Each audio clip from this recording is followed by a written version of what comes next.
The first time Luna Vale called Camille Vera Mama.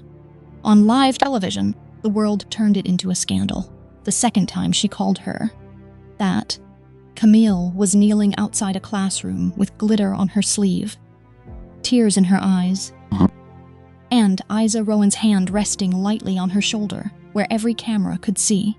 5 years earlier, Camille had chosen power and lost the woman she loved. Now, with Luna between them and Isa beside her, Camille finally understood that love did not become real because it was hidden. Love became real when it survived being seen.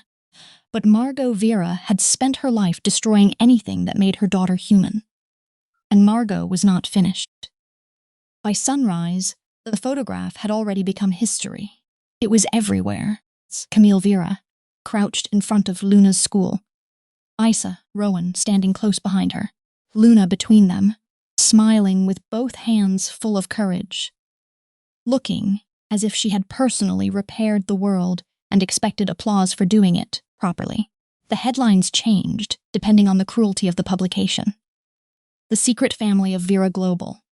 Omega actress wins billionaire Alpha back. Camille Vera chooses daughter over empire, the child who took down a dynasty. Camille read the last one twice, then placed the tablet face down on the kitchen counter, before her scent turned cold enough to make the windows tremble. Across the cottage kitchen, Isa was cutting strawberries with the calm violence of a woman, imagining the fruit was someone's throat. Luna sat at the table in pajamas, arranging pancakes into a tower. "Mine is a castle," Luna announced. Camille looked at the plate. Structurally ambitious. Isa did not look up. Do not teach her boardroom words before breakfast. Luna frowned. "What is boardroom?" "A place where grown-ups forget how to be nice," Isa said. Camille's mouth twitched. "That is accurate." Luna stabbed a pancake with her fork. "I do not like boardroom." "Neither do I," Camille said. Isa looked up then. It was not a long look, but Camille felt it anyway. Isa had always been able to look at her like a hand pressed to a bruise. Not cruel, not soft, just exact. "You built half your life in boardrooms," Isa said. Camille nodded. "Yes." "And now?" Camille held her gaze. "Now I am trying to build something that does not require one." Luna leaned forward, syrup on her chin. "Can we build a treehouse?" Isa closed her eyes. "Luna." Camille answered too quickly. "Yes." Isa opened her eyes, slowly. Camille froze. Luna gasped as if heaven had confirmed her rights. "A real one?" Camille swallowed. "Possibly a small one. With stairs? Safe stairs. With flags? Reasonable flags. With a dragon?" Camille hesitated. Isa set the knife down. "Camille, I was only evaluating dragon options." "There will be no dragon." Luna looked wounded. "Tall Auntie said dragons are legal if they are emotional support." "Tall Auntie is fired from conversation," Isa said. Camille lowered her coffee cup to hide a smile. That was when the secure phone rang. Not Camille's personal phone. Not Isa's. Tune. The black phone Lon had given Camille after the court hearing. The one that was only supposed to ring if Margot Vera had found a new way to turn blood into paperwork. Camille's face changed before she touched it. Isa saw the mask try to return. The old Camille. The one who became marble when danger entered the room. But this time, Camille stopped herself. She looked at Isa first. "May I answer?" The question landed strangely. 5 years ago, Camille would have answered before the phone finished ringing. Isa's hand tightened around the knife handle. "Yes," she said. Camille answered. "Vera." Marilan's voice came through cold and clean. "Your mother has moved." Camille's entire body went still. Isa stopped breathing. Luna continued eating, unaware that the air around her had changed. Camille turned slightly away from the table. How? She filed an international petition through a private family court in Geneva. Sealed request. Emergency review. Camille's eyes darkened. "On what grounds?" Mara paused. Camille knew then it was bad. "Dynastic inheritance protection," Mara said. "She is claiming Luna is a vulnerable minor being hidden from her rightful family estate. Isa stood so quickly, the chair scraped the floor. Luna looked up. Mama? Isa's face softened instantly. I'm fine, baby. She was not fine. Camille heard the lie and hated that Isa had spent years becoming good at it. Mara continued. There is more. Camille's voice dropped. Say it. She is also claiming Isa is emotionally compromised and financially motivated. Isa laughed once. It was quiet. It was worse than crying. Camille closed her eyes. Mara said, And Camille? Yes. She is asking the court to recognize Luna as a Vera heir under temporary protection until paternity is established. Camille's hand tightened around the phone.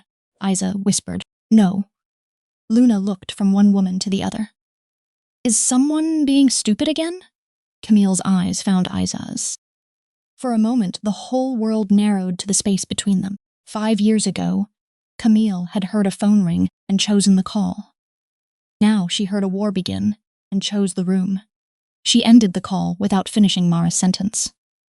Mara would forgive her, probably. Camille placed the phone down, slowly. Isa stared at her.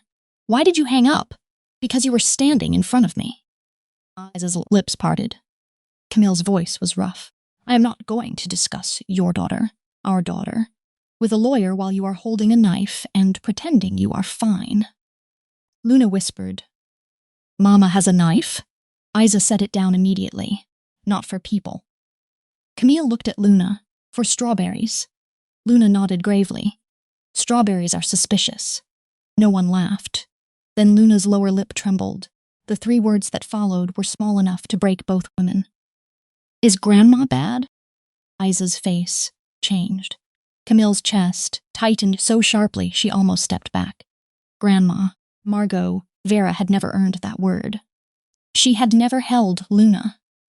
Never heard her laugh. Never watched her fall asleep with one hand tucked beneath her cheek.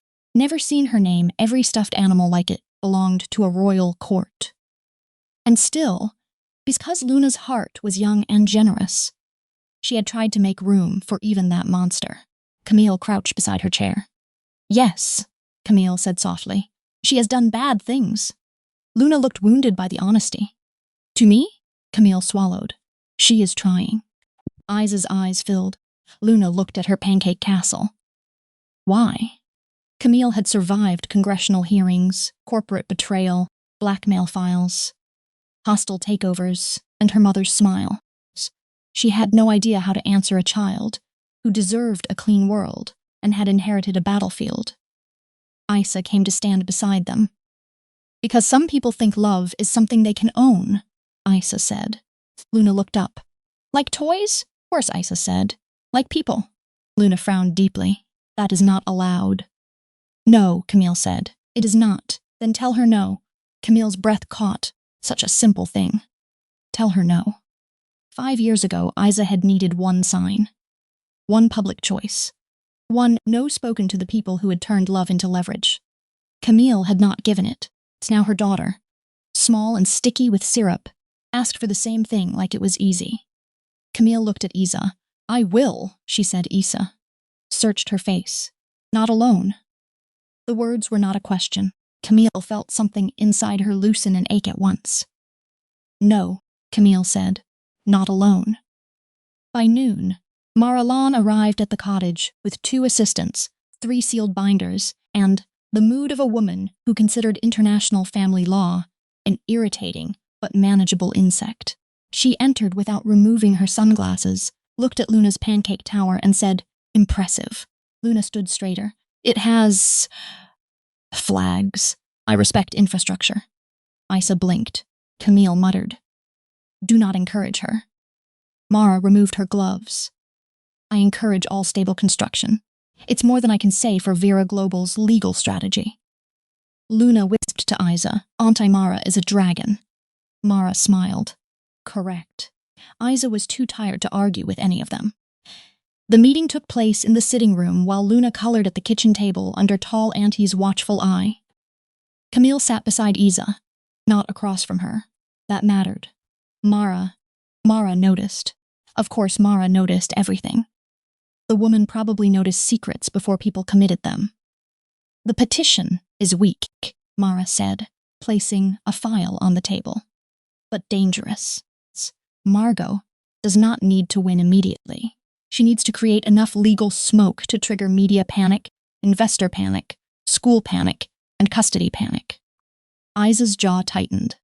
She wants to scare me into running again. Yes, Mara said. And she is counting on Camille reacting with force. Camille's eyes sharpened. I can react with force. You can, Mara said. That is why she wants it. Isa looked at Camille. Camille looked down at her own hands. There they were, the old hands.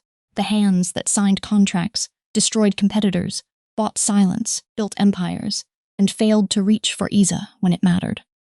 I won't take Luna from you, Camille said. Isa went still. Mara watched them both and wisely said nothing. Camille forced herself to continue. No matter what Margot files, no matter what any court says about blood or inheritance, I will not become another person deciding your life in a room you did not enter. Isa's throat moved. That is easy to promise in this room, Isa said. I know. And harder when lawyers tell you what you can win. Camille nodded. Yes. Isa's eyes were bright. And what if they say you can win her? Camille flinched as if struck. Mara's expression became unreadable. Camille turned fully toward Isa. Then I lose on purpose. Silence filled the room. Isa stared at her. Camille's voice broke, but she did not look away. I would rather be allowed to love my daughter from the edge of your life than own a victory that teaches her love is a cage. Isa pressed her lips together. The room blurred for half a second, but she refused the tears, his eyes. She had cried enough, because of Camille Vera. Mara cleared her throat lightly. That sentence, while emotionally inconvenient, is legally useful. Isa almost laughed. Camille closed her eyes for 1 second. Mara opened another binder. Margot's petition relies on one thing, the idea that Isa concealed Luna for financial gain, so we destroy that narrative. Isa folded her arms. How you speak? Camille's head lifted. No. Isa turned slowly. Camille realized the mistake immediately. Mara closed her binder with a soft snap. Isa's voice was calm. Too calm. No? Camille inhaled. I mean, no. You meant no. Camille stood, then stopped herself because standing over Isa was exactly the wrong kind of instinct. She sat back down. I meant I am afraid, Camille said. Isa's anger faltered. Camille swallowed. I am afraid of the cameras, of what they will ask you, of how they will twist your words, of how they will make you bleed in public and call it balance. Isa's expression shifted. Camille's hands curled against her knees. But I do not get to turn my fear into your permission. Mara looked faintly satisfied. Isa sat very still. Then she said, I will speak. Camille nodded once. It cost her something. Isa saw that. It mattered. But not as your secret, Isa continued. Not as your victim. Not as the Omega actress who disappeared. I speak as Luna's mother. Camille's eyes softened. As yourself, Camille said. So I looked at her. Yes. The press conference was scheduled for the next morning. By evening, every news van in the country seemed to have found the road above the beach. Helicopters circled so loudly that Luna stood in the garden and shouted, We are not famous today! The helicopter did not leave. Luna turned to Camille. Can you buy the sky? Isa pinched the bridge of her nose. Camille answered carefully. Not ethically. Isa stared at her. Camille added, Which means no. Luna sighed. Being good is boring. Yes, Camille said. I am discovering that. That night, Isa could not sleep. She stood in the cottage kitchen at 2:13 in the morning, wearing an old sweater, bare feet cold against the floor, one hand wrapped around a mug of tea she had forgotten to drink. Outside, the sea moved like a dark animal. Behind her, the floor creaked. She knew Camille's step before she turned. The knowledge hurt. Camille stood in the doorway, wearing black sleep trousers and a gray shirt, hair loose around her face, looking less like the most feared alpha in entertainment, and more like a woman who had walked out of a nightmare and found herself in another one. I saw the light, Camille said. Isa looked into her tea. I did not invite you in. Camille nodded. I know. I can leave. She turned. Isa hated her for obeying. Stay, Isa said. Camille stopped. The word hung between them, heavy with every night. Isa had wished. Camille had known how to do exactly that. Camille turned back slowly. Isa leaned against the counter. I keep thinking about tomorrow. Camille did not move closer. What part? All of it. Camille's mouth softened with pain. Isa laughed quietly. They are going to ask if I trapped you. Camille's scent sharpened. Isa lifted a hand. Don't. Camille's jaw tightened. I said nothing. You smelled like murder. I was being quiet. Your scent is not quiet. Camille looked almost embarrassed. Isa looked away before that tenderness could enter her too deeply. They are going to ask why I did not tell you, Isa said. They are going to ask if I knew Luna was yours. They are going to ask if I wanted money, if I wanted revenge, if I coached her, if I used her. Camille's voice was low. Mara will stop them. No, Isa said. Mara will stop the illegal questions. Not the cruel ones. Camille had no answer. Isa finally looked at her. And the worst part is, some small, stupid piece of me still wants you to stand in front of me. Camille's face changed. Isa's voice trembled. I hate that. I hate that after everything. My body still remembers you as safety. Camille closed her eyes. You were not safe, Isa whispered. I know. You were beautiful. You were powerful. You were addictive. But you were not safe. Camille's throat moved. I know. Isa set the mug down. I need you beside me tomorrow, she said. Not in front. Not behind. Beside. Camille opened her eyes. There were tears in them, but she did not let them fall. I can do beside, Camille said. Isa gave a small, broken smile. Can you? Camille's mouth trembled. I am learning. Isa stepped closer. Camille did not move. That restraint, again. It made Isa want to touch her and punish her for being touchable. You look tired, Isa said. Camille exhaled a quiet laugh. I am beginning to suspect I have been tired since birth. Isa almost smiled. Then Camille whispered, I am sorry you had to learn how to sleep without me. The sentence struck too deep. Isa turned her face away. Camille did not apologize for saying it. Some truths did not need apology. They needed witnesses. I hated you most at night, Isa said. Camille absorbed it. I could survive the mornings, Isa continued.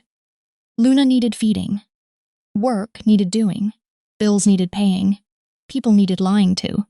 But at night, when she finally slept, I would remember your office, your couch, your stupid whiskey glass you never drank from.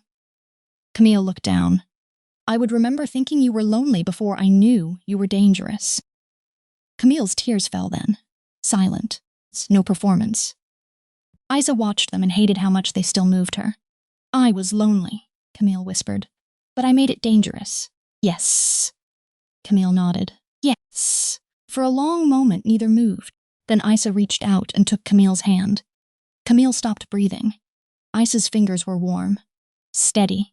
Not forgiving, not yet, but real. Beside, Isa whispered. Camille closed her hand around hers with unbearable care. Beside, she promised. The press conference took place under a gray morning sky. Mara had chosen the location carefully. Not a hotel, not Vera Global headquarters, not a courthouse. A small independent theater overlooking the sea. Isa recognized the symbolism immediately and hated Mara slightly for being right. It had rows of worn velvet seats, old stage lights, and a wooden floor that creaked beneath every step. Years ago, Isa had loved places like this. Places where acting still smelled like dust, sweat, and hope instead of contracts and perfume. Reporters filled every seat. Cameras lined the aisles. Camille entered first, and every lens snapped toward her. She wore black. Of course she did. But there was no armor in it today. No diamond pin. No corporate severity sharpened for war. Just a dark suit, simple and severe, and a face that looked like it had finally accepted pain as part of truth. Then Isa entered. The room changed. She wore deep green, the same color she had worn the night she won the award 5 years ago. The night Camille had clapped and let her stand alone. Camille saw the color and nearly lost her breath. Isa did not look at her. Not yet. Luna was not there. That had been Isa's first condition. No child as symbol. No child as shield. No child as proof. Luna was at the cottage, with tall Auntie, Captain Bite, and strict orders to eat lunch before attempting revolution. Isa stepped to the podium. For 1 second, the cameras became the old theater lights. For 1 second, Camille was back in the front row, watching Isa wait for a sign. This time, when Isa looked toward her, Camille stepped beside her. Not in front, not behind, beside. The room noticed. Isa noticed more. Mara stood off stage, arms crossed, expression sharp enough to cut glass. Isa placed both hands on the podium. The questions began before she spoke. Did you hide Luna from Camille Vera? Were you paid to stay silent? Is Luna biologically Camille's child? Did you use the child to return to the industry? Are you and Camille Vera romantically involved again? Camille's scent went cold. Isa reached down, where the cameras could not see, and touched Camille's wrist. Not to be protected, to remind her. Beside, Camille inhaled once and let the fury pass through her without becoming action. Isa leaned toward the microphone. I am going to speak once, she said. The room quieted. Her voice was not loud, but it carried. I did not hide my daughter for money. I did not hide her for strategy. I did not hide her to punish Camille Vera. She paused. Camille stared ahead, every muscle still. I left because 5 years ago I was threatened by people who had power over my work, my reputation, my body, and my future. I was pregnant. I was alone. I was afraid. And I had already learned that love without courage could not protect me. A murmur moved through the room. Isa continued, I did not tell Camille because at the time I did not trust her to choose me when choosing me had a cost. Camille's face remained still, but Isa felt the pain move through her. Good, Isa thought. It's not cruelly, honestly. Some pain had to be felt by the person who caused it. Was that fair to Luna? A reporter shouted. Camille's head turned. Mara took 1 step forward. Isa lifted her hand. No, she said. The room froze.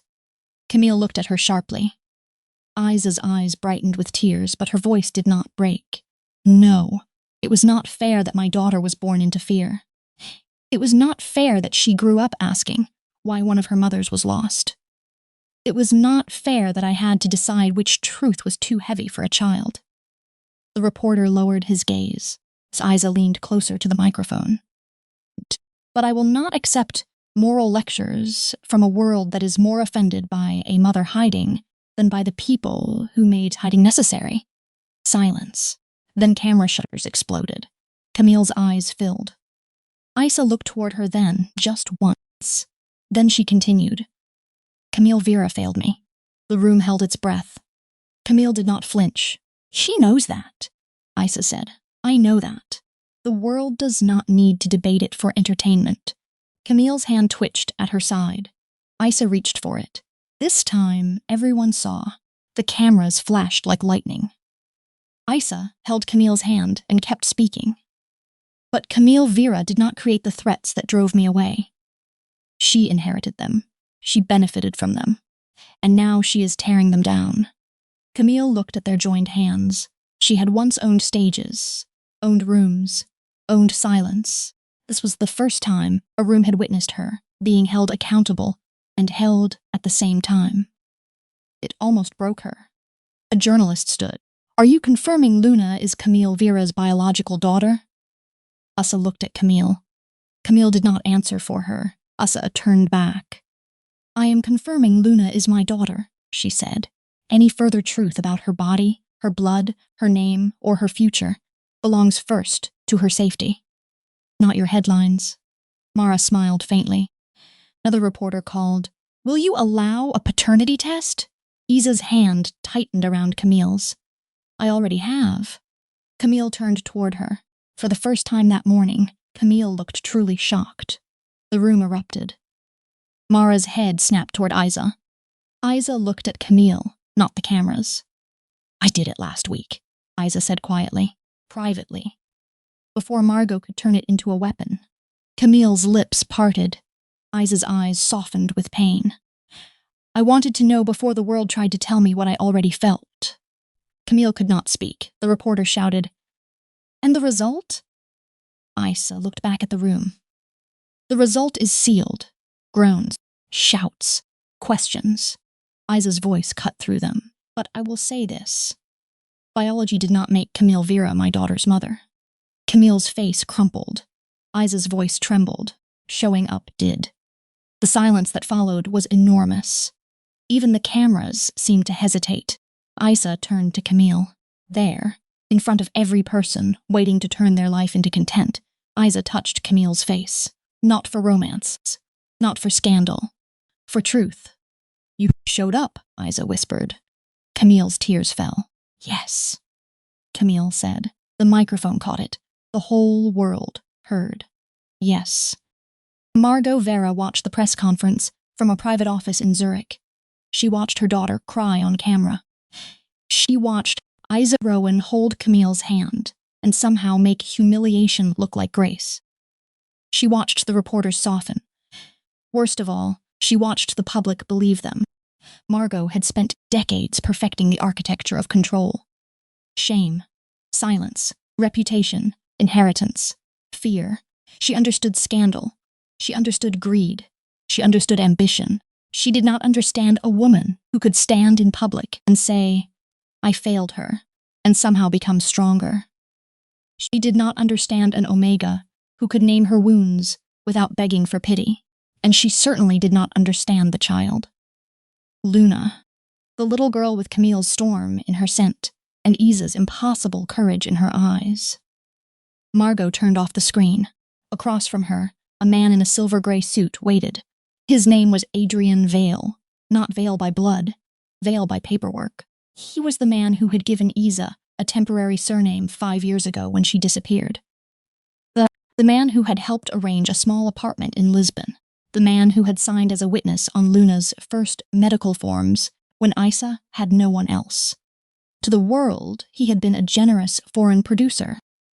To Isa, he had been a friend for one terrible year. To Margot, he was an opportunity. You told me you wanted the child protected, Adrian said. Margot poured tea as if he had commented on the weather. I did. From Camille, he said. It's not from her mother. Margot's eyes lifted. Those are often the same thing. Adrian's jaw tightened. Not anymore. Margot smiled. He hated the smile immediately. You are emotional, she said. I am informed.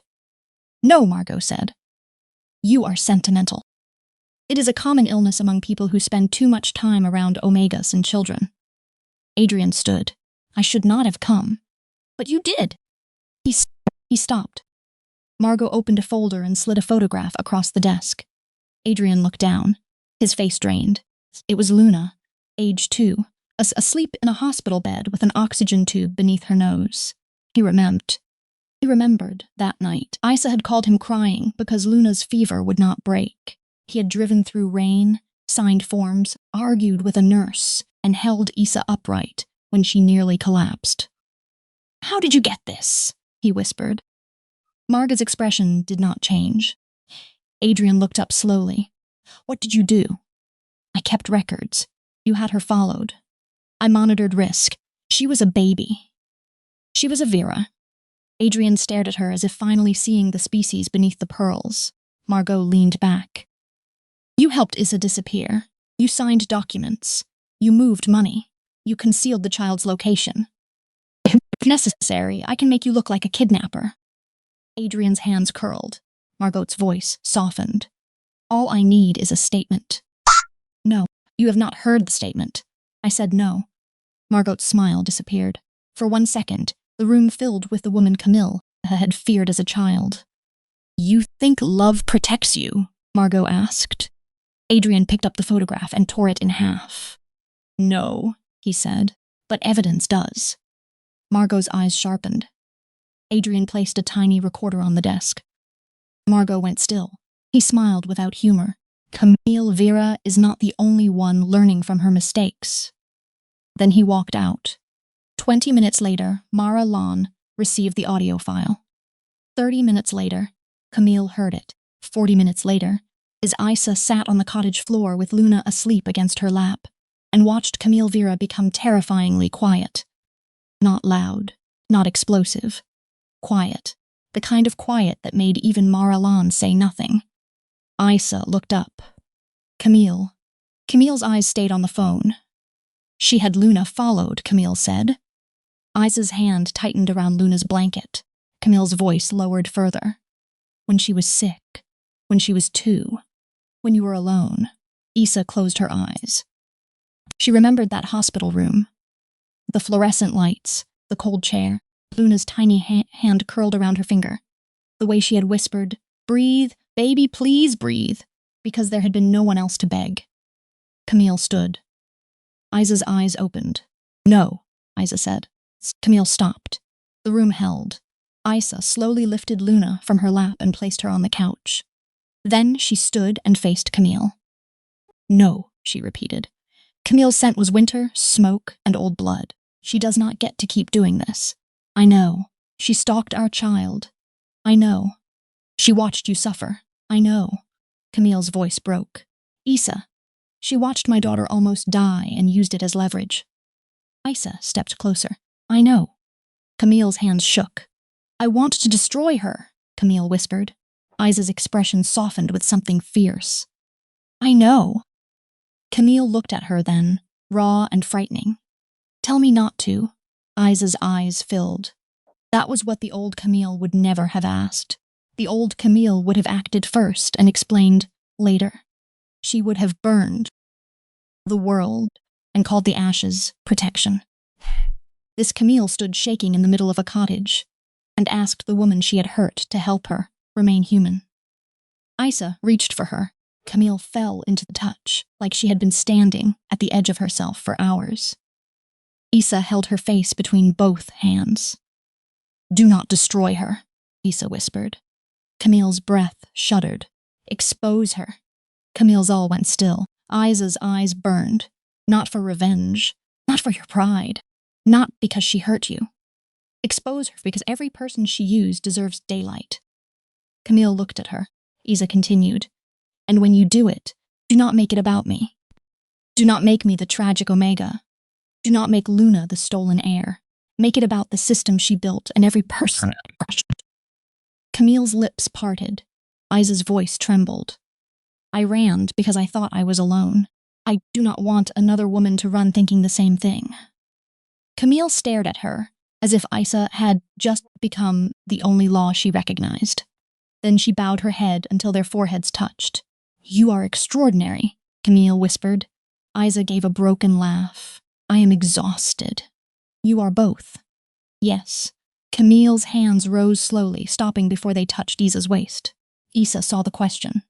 She nodded. Camille held her, not to claim, to remain standing. That night, while Luna slept, Camille, Isa, Mara, and Adrian Vale built the case that would end Margot Vera. Adrian joined by secure video from a hotel room with bad lighting and worse coffee. He looked older than Isa remembered, tired, guilty. Isa looked at him for a long moment before speaking. "You should have told me she contacted you." Adrian's eyes lowered. "I know." "You should have told me she had records." "I know." Luna's stuffed fox sat on the table between Isa and Camille like a small, judgmental witness.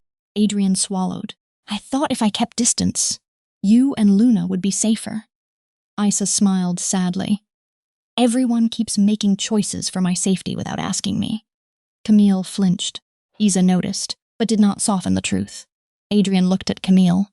"I am sorry." Camille's expression was unreadable. "To me? To Luna? To Isa? To you last?" Camille nodded once. "Good." Mara tapped a pen against the table. "As moving as this moral inventory is, we need sequence." Margot used corporate funds for illegal surveillance, cross medical access, harassment, blackmail, witness intimidation, and sealed court manipulation. We file in 3 jurisdictions at once. Camille looked at her. Can it touch Luna? Not if we move first. Isa leaned forward. What does that mean? Mara looked at her directly. It means you speak again, but this time, not at a press conference. Isa understood before Mara finished. Camille did too. No, Camille said. Isa turned. Camille closed her mouth. Mara smiled slightly. Growth. Isa looked at Mara. Where? Mara placed one final folder on the table. The Vera Global Restoration Summit. Tomorrow night. Broadcast live. Camille is expected to either reclaim leadership or resign permanently. Margot's allies will be there. The board will be there. Every performer protection group will be watching. Isa's pulse beat hard. Mara continued. If Camille exposes Margot alone, it becomes a daughter attacking her mother for power. If I expose her, it becomes legal theater. If Adrian exposes her, it becomes foreign interference. Isa looked at the folder. Mara's voice softened by one rare degree. If you expose her, it becomes the person they tried to erase, walking into the room. Camille stood abruptly. Everyone looked at her. She walked to the window, back rigid, one hand pressed against the frame.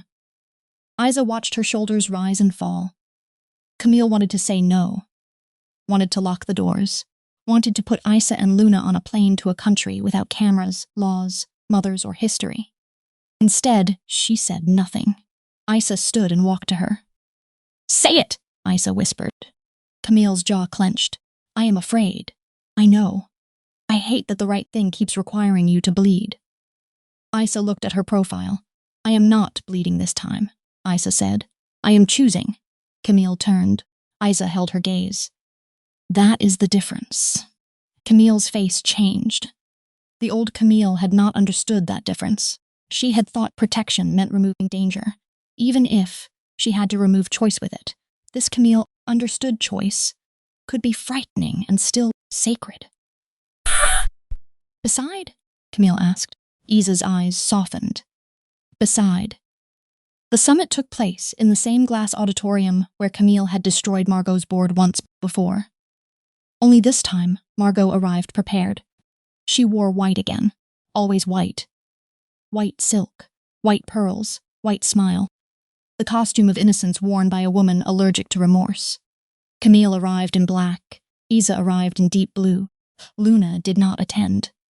But she had insisted Camille carry Captain Bite's tiny red ribbon in her pocket for courage. Camille had accepted it with the seriousness of a military decoration. The auditorium was packed. Shareholders, journalists, actors, union leaders, executives, lawyers, cameras. So many cameras. 5 years ago, Isa had stood beneath award lights, waiting for Camille to choose her.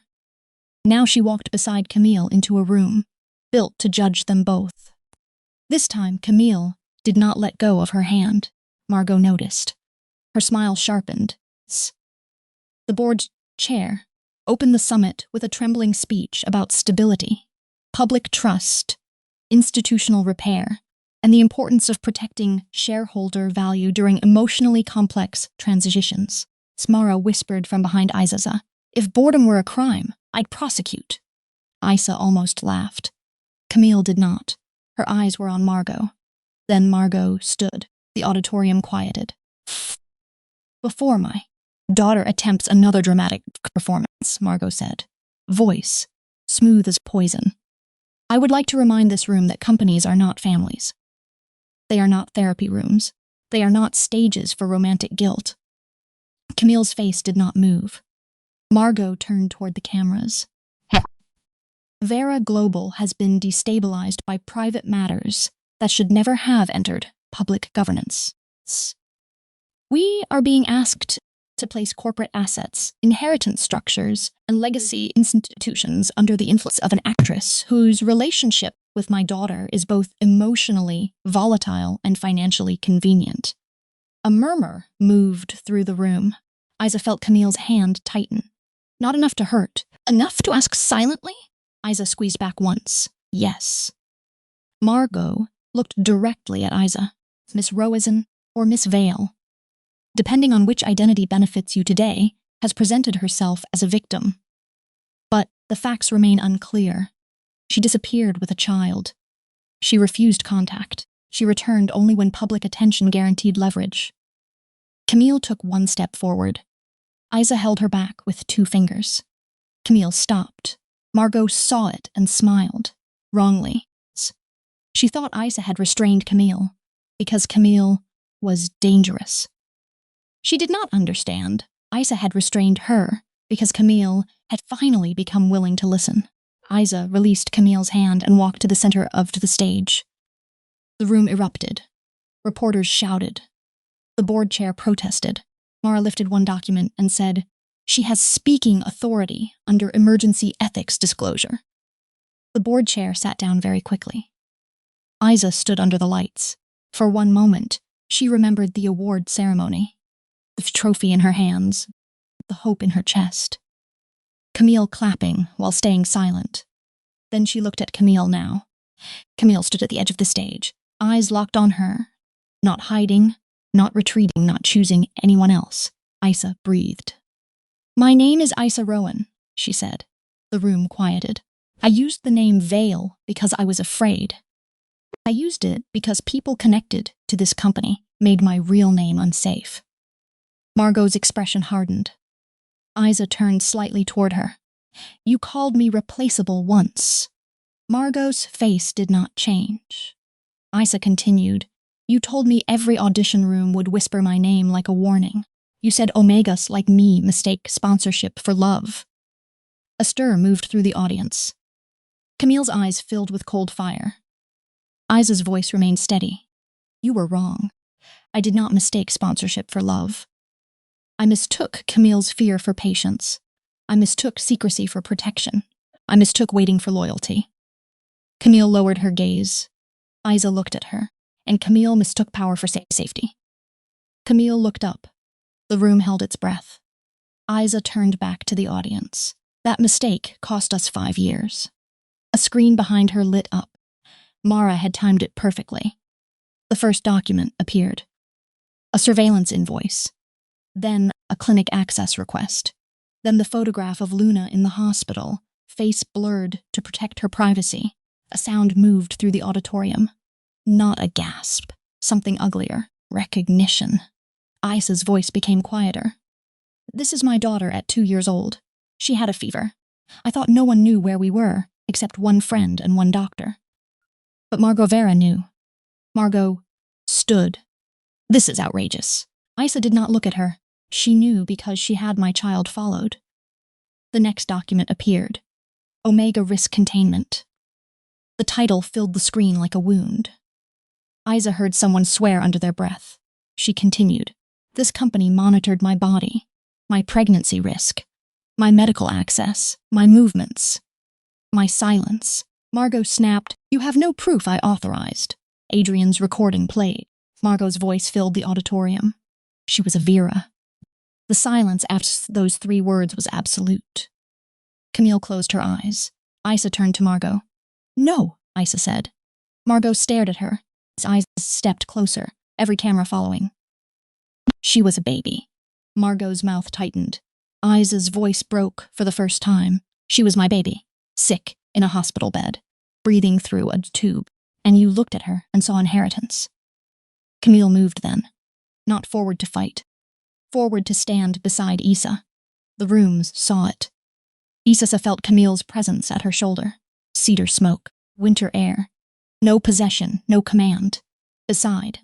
Camille faced her mother. "You had a child followed," Camille said. Margot's chin lifted. "I protected family assets." Camille's voice was calm, too calm. "No. You hunted my family and called it protection." The auditorium trembled with sound. Margot looked around and realized, perhaps for the first time, that the room was no longer hers. Camille stepped toward the microphone. "I was raised to believe. Legacy mattered more than tenderness. Reputation mattered more than truth. Control mattered more than love." Her eyes did not leave Margot. "I believed it long enough to become dangerous." Isa's breath caught. Camille turned toward the cameras. To every performer, harmed by Vera Global's old contracts. I will not ask for your forgiveness. I will not purchase your silence with a fund and call it healing. The Rowan Trust will release every buried complaint, every coercive clause, every suppressed settlement for independent review. The board erupted. Margot shouted, "You will destroy the company." Camille turned back slowly. "No," she said. "I will destroy the cage and see what deserves to survive outside it." Mara smiled like a knife. Camille looked at the board chair. "Effective immediately, I resign as CEO of Vera Global Entertainment." The auditorium exploded. Isa turned to her, stunned. Margot looked equally shocked. Camille continued, louder now. "I will remain only as temporary transition officer until the Independent Trust and Ethics Board complete restructuring. After that, I will hold no executive authority over Vera Studios." Margot's face twisted. "You foolish girl!" Camille almost smiled, not kindly. "No, mother. That is the part you never understood." She looked at Isa, then back at Margot. "I am not giving up power because I am weak. I am giving up the kind of power that made me afraid to love honestly." Isa's eyes burned. Camille reached into her pocket and pulled out Luna's tiny red ribbon. Her voice softened. "My daughter asked me if I was still lost." The room went silent again. Camille's fingers closed around the ribbon. "I am not." Margot stared at her with something like hatred and something like fear. Camille stepped away from the microphone. Mara moved next. The woman did not smile now, which somehow made her more frightening. "Margot Vera," Mara said, "you are being served with civil action in 3 jurisdictions. Criminal referrals have already been delivered to the appropriate authorities. Your assets connected to unauthorized surveillance and medical data acquisition are frozen pending review." Margot laughed. It was the first ugly sound she had made in public. "You think courts frighten me?" Mara tilted her head. "No," she said. "But discovery should." For the first time in Isa's presence, Margot Vera went pale. By midnight, Margot's empire began to collapse. By morning, 3 former assistants came forward. By noon, a retired clinic administrator confessed. By evening, actors who had vanished from the industry began telling stories with trembling voices and real names. The world had loved the scandal. Now it had to face the machinery behind it. Camille did not go home after the summit. Home. The word had begun attaching itself to the cottage without permission. Instead, she went to the beach below the auditorium and stood in the dark with her shoes. In one hand, her feet sinking into cold sand, her expensive trousers ruined by salt water. Isa found her there just after 1 in the morning. Of course she did. Camille did not turn around. "I resigned," Camille said. "I heard. I should have told you before." "Yes," Camille nodded. "I know." Isa came to stand beside her. The sea was black and restless. For a while, neither spoke. Then Isa said, "Do you regret it?" Camille looked at the waves. "I am trying to find the part of me that does." Isa looked at her profile. "And?" Camille breathed in slowly. "I think she was my mother's daughter." Isa's chest tightened. Camille's voice was quiet. "I do not want to be her anymore." Isa turned toward the sea. "That does not happen in one night. I know. You will miss it." Camille closed her eyes. "Yes. You will want to control something when you are scared. Yes. You will buy absurd things." Camille opened one eye. "The treehouse architect has already been cancelled." Isa turned slowly. Camille winced. "Mostly." "Camille, it had safety rails." "Camille, and a reading nook." Isa covered her face. Camille's mouth softened. Then Isa laughed. Not much, just enough. It entered Camille's body like sunrise. Camille looked at her as if the sound had given her permission to keep breathing. Isa lowered her hand. "You are impossible. I am trying to become less expensive about it. That is not the main issue." "I know." The wind moved between them. Isa looked down at Camille's bare feet in the sand. "Your shoes are in your hand." "Yes, you hate sand. I am expanding." Isa smiled despite herself. Camille saw it and looked away quickly, as if staring too directly might scare it off. That gentleness hurt Isa more than arrogance ever had. She stepped closer. Camille went still. Isa took Camille's free hand. "You were beside me today," Isa said. Camille's breath caught. "I tried." "No," Isa said. You were." Camille looked at her. Isa's eyes were wet. "You let me speak. You let me choose. You did not turn my pain into your performance." Camille's mouth trembled. "And then you gave up the throne." Camille looked toward the sea. "I am not sure I knew how else to stop becoming it." Isa's hand tightened around hers. For the first time, Isa realized something that frightened her. Camille had not come back to reclaim their old love. She had come back willing to become someone new. Even if Isa never loved that new woman back, that was harder to resist than any apology. "Camille," Isa whispered. Camille turned. Isa touched her cheek. The alpha's eyes closed like she had been waiting years for one gentle thing, and did not trust herself to survive it. Isa kissed her. Slowly, not like forgiveness, not like surrender, like a door opening 1 inch. Camille did not step through until Isa pulled her closer. Then she kissed her back with a sound that broke against Isa's mouth, soft and wounded, and full of every year they had lost. The sea moved around them. The cameras were gone. The board was gone. Margot was not gone, not entirely, but for the first time she felt far away. Isa pulled back first. Camille stopped immediately. "Good, still good." Isa rested her forehead against Camille's. "I am still angry," she whispered. "I know. I will be angry again tomorrow. I know. I may forgive you in pieces and take some pieces back." Camille's eyes opened. "Then I will stay for the pieces you give me and the ones you take back." Isa's throat tightened. "That sounds exhausting." Camille's smile was small and real. "I have recently resigned. My schedule is flexible." Isa laughed into Camille's chest. Camille held her only after Isa leaned in. Above them, the sky opened. Rain began to fall.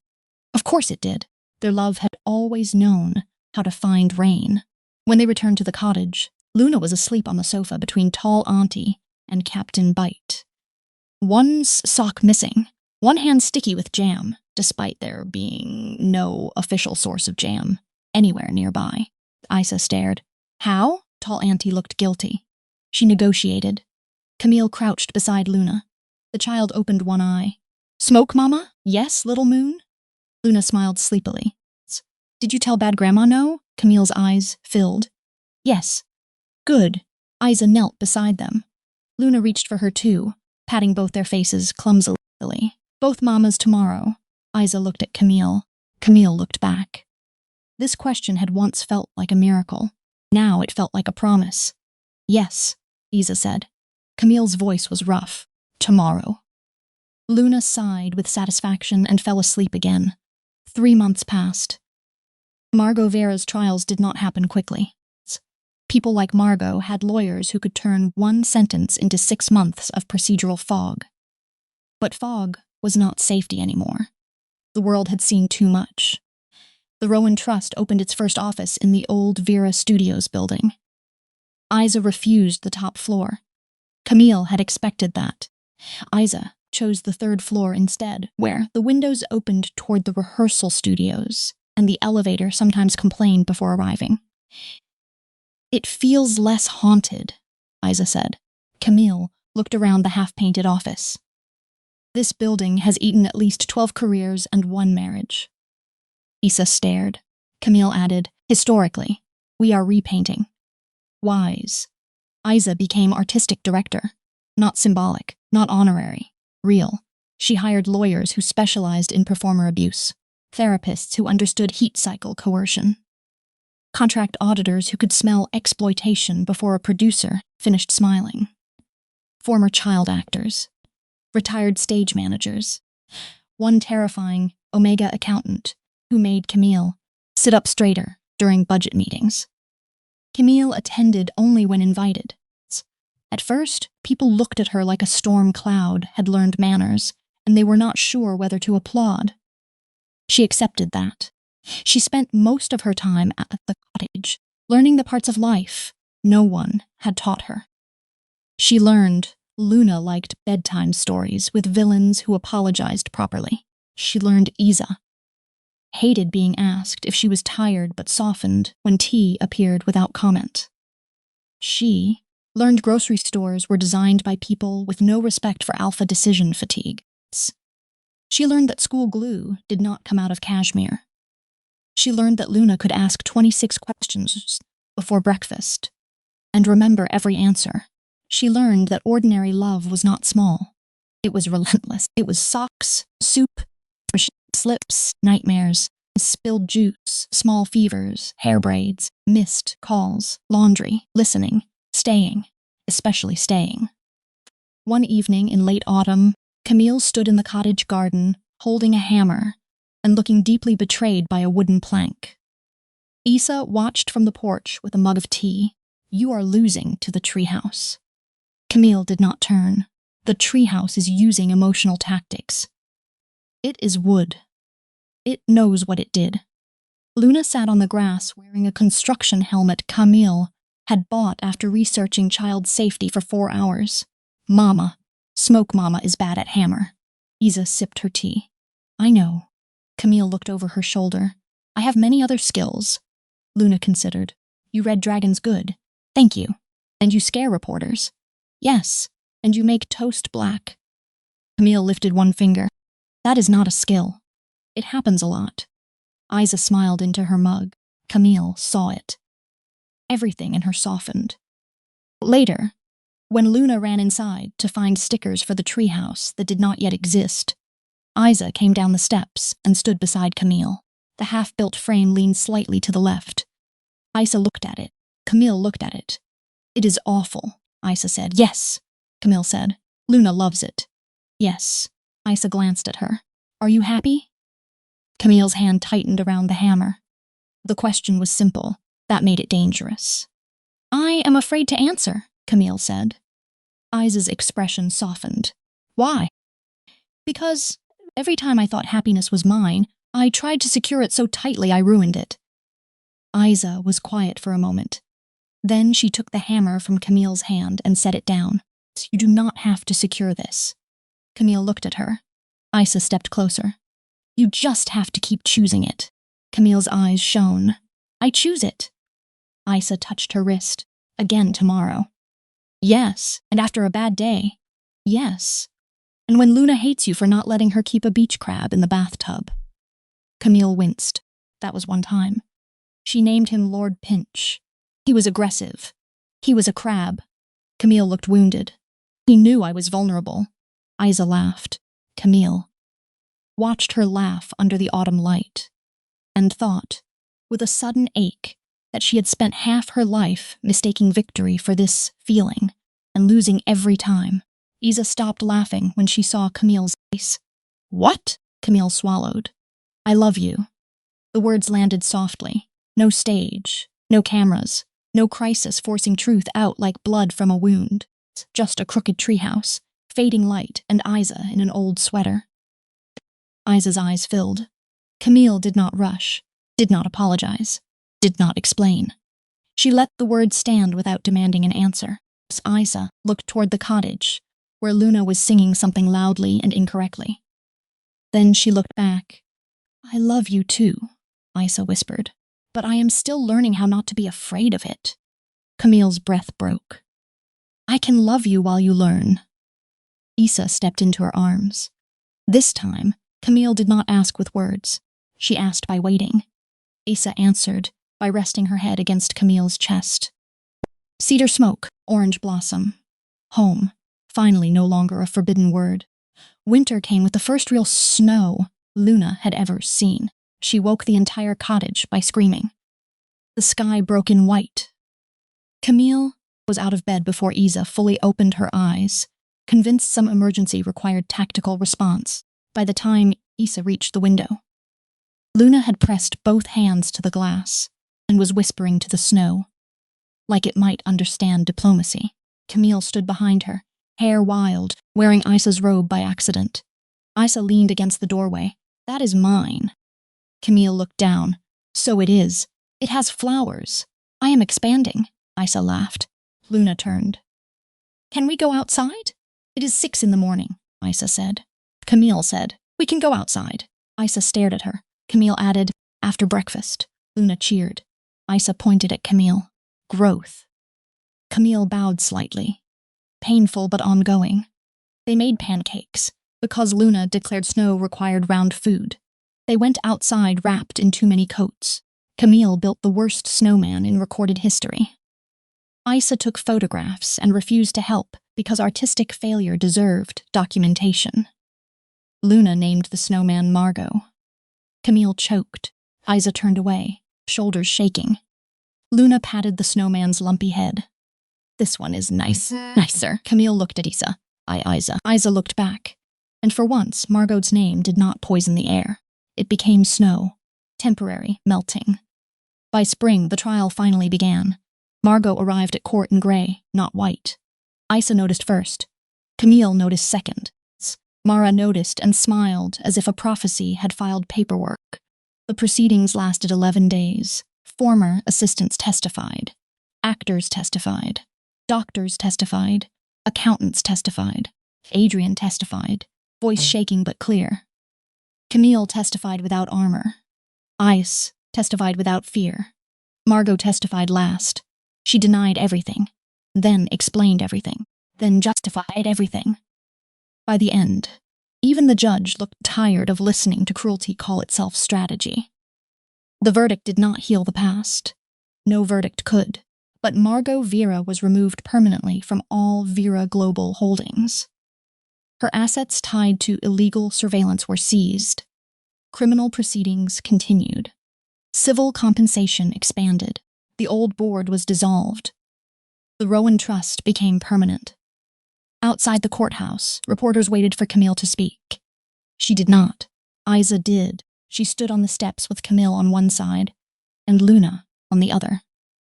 Luna wore a yellow coat and a serious expression. Isa looked into the cameras. This is not a happy ending, she said. The reporters quieted. It is an accountable one. Camille looked at her. Isa continued, happy endings are not court rulings. They are what people do after the ruling, when no one is watching.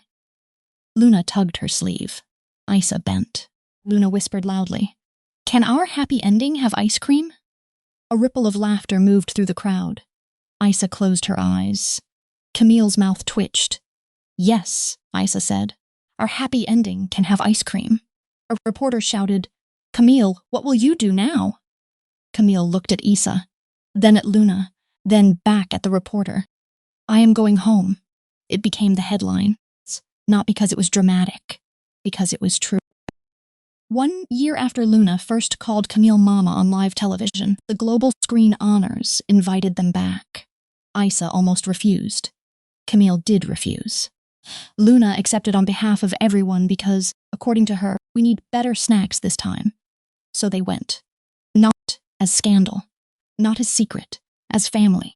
Camille wore black velvet and looked uncomfortable with how many people smiled at her without fear.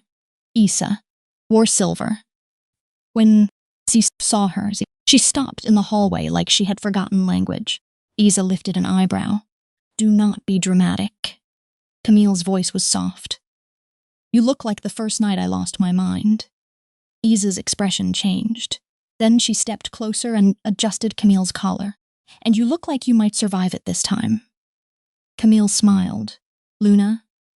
Luna appeared between them in a blue dress, carrying Captain Bite in one hand and a juice box in the other. No kissing until after snacks. Isa looked down. Who made that rule? I did. Camille nodded. It seems legally sound, Isa sighed. Mara has been a bad influence. The ceremony began beneath the same chandeliers shaped like falling stars. This time, Camille did not sit in the front row because of sponsorship. She sat because Luna wanted the aisle seat and Isa wanted to leave early if the speeches became boring. Halfway through the night, the host announced a new award, the Rowan Trust Performer Protection Honor. Isa had not known. She turned toward Camille immediately. Camille lifted both hands. It's not me.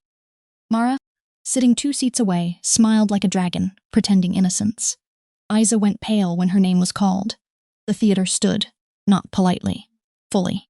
Actors, directors, stagehands, writers, assistants, omegas, alphas, betas. People who had survived quietly, and people who were still learning how. Isa remained seated for 1 stunned second. Then Luna pushed at her arm. "Mama, go." Isa stood. Camille stood with her. Isa looked at her. Camille smiled through tears. Isa's eyes shone. "For the stairs," she whispered. Camille walked her to the stage steps, then stopped. Isa understood. The stage was hers. She climbed alone. But she did not feel alone. At the microphone, Isa looked out at the theater that had once watched her be abandoned under bright lights. Then she looked at Camille.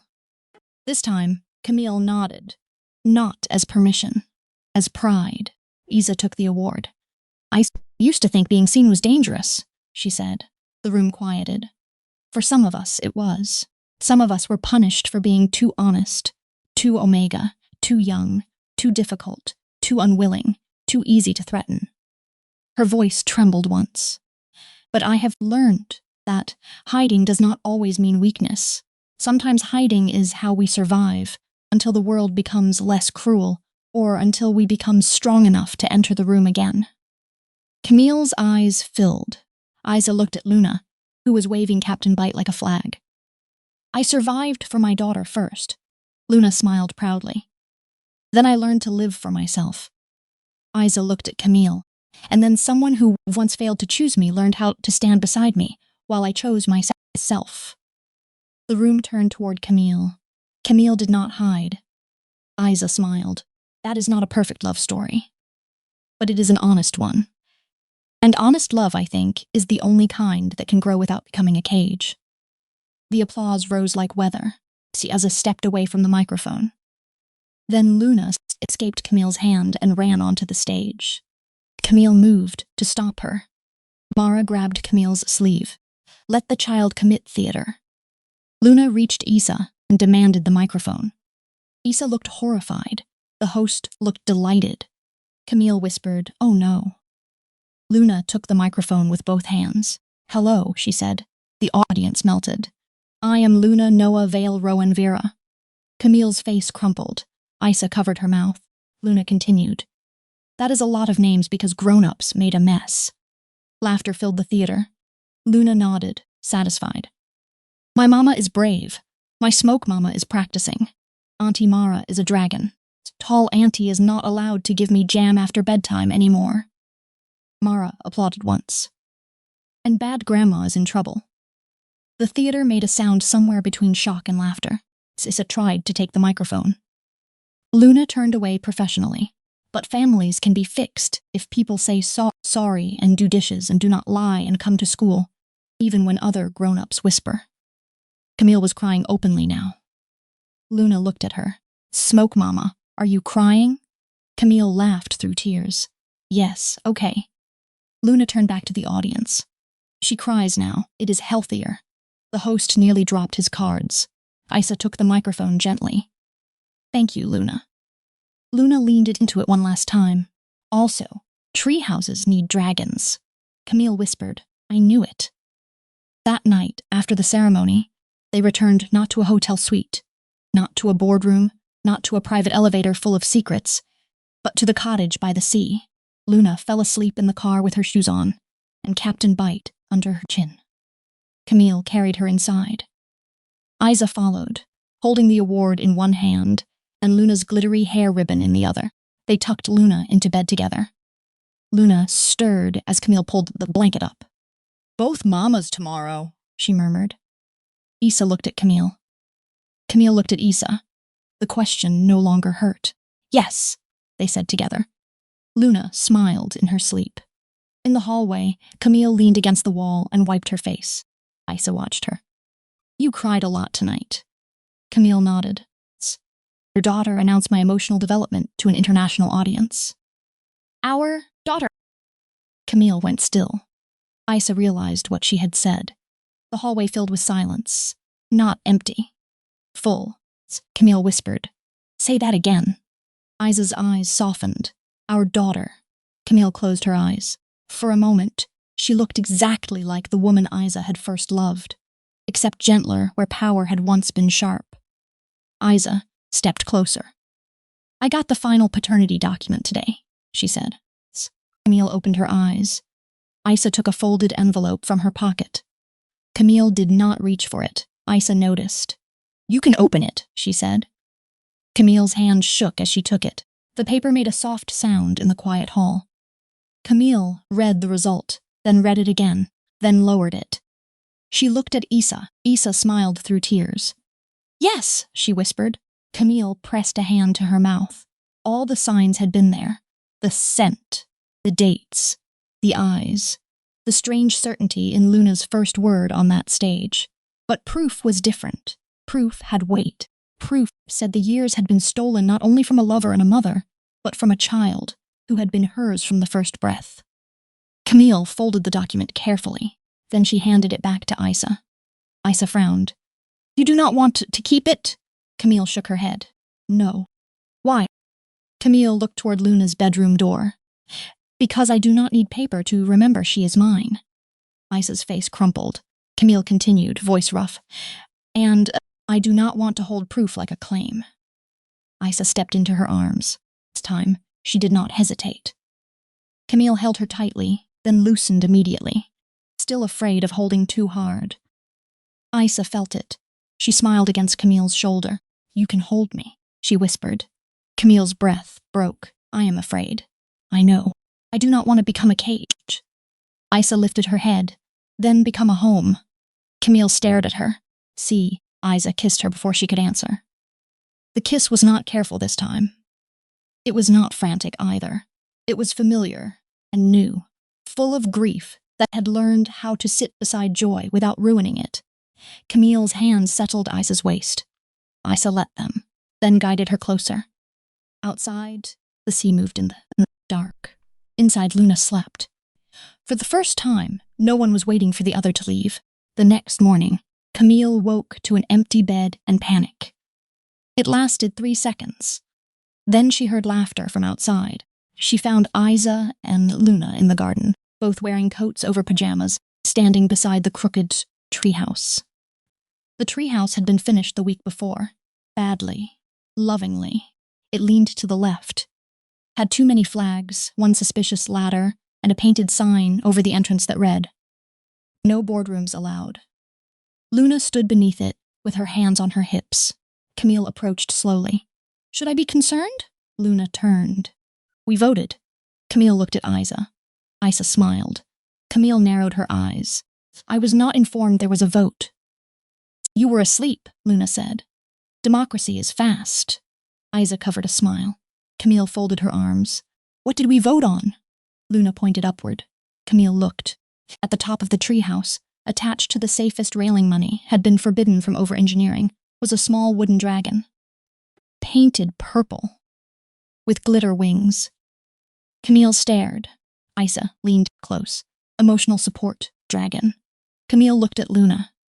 Luna looked back, unblinking. Camille sighed. "I see. Do you approve?" Luna asked. Camille looked at the dragon, then at Isa, then at Luna. A year ago, approval had meant signatures, contracts, power, control. Now it meant a crooked treehouse, a laughing Omega in pajamas, and a child who believed dragons belonged in families that had survived fire. Camille crouched in front of Luna. "I approve." Luna threw her arms around Camille's neck. Camille caught her, eyes closing. Isa watched them. For a moment, she saw every version of Camille at once. The alpha in the white suit who had failed her. The woman at the hotel door asking if Luna was safe. The CEO in black giving up a throne. The mother on a school floor covered in glitter. The lover on the beach saying she would stay for every piece Isa gave, and every piece Isa took back. Isa stepped closer and placed one hand on Camille's shoulder. A small touch. A public touch. A forever touch. Camille looked up at her. Luna squeezed both of them. Family hug. Isa laughed. "You are ordering us now?" "Yes." Camille nodded solemnly. "She has inherited leadership." Isa groaned. "From you, And courage from you, Camille said. Isa's smile softened. Luna looked between them. And dragon from me. Yes, Isa said, kissing her hair. Dragon from you. The morning sun rose over the sea. There would still be hard days. Margot's shadow would not vanish all at once. The trust would face enemies. The world would continue asking questions it had no right to ask.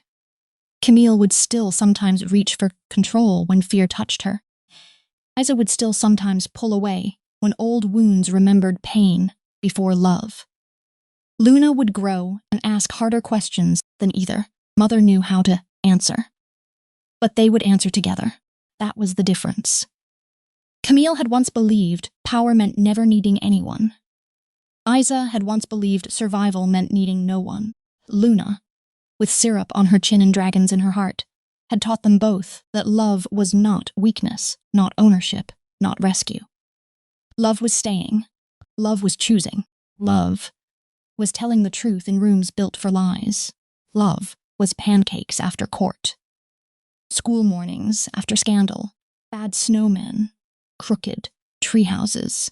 And two mothers answering the same sleepy question every night until a child no longer needed to ask it. Camille stood, lifting Luna into her arms. Isa stepped beside them. The cottage windows caught the sunlight behind them, turning the glass gold. Luna rested her head on Camille's shoulder and reached one hand for Isa. Isa took it. Camille looked at their joined hands and finally understood the thing she had spent years being too afraid to learn. Home was not something she could buy, not something she could protect by controlling, not something she could own, inherit, acquire, or win.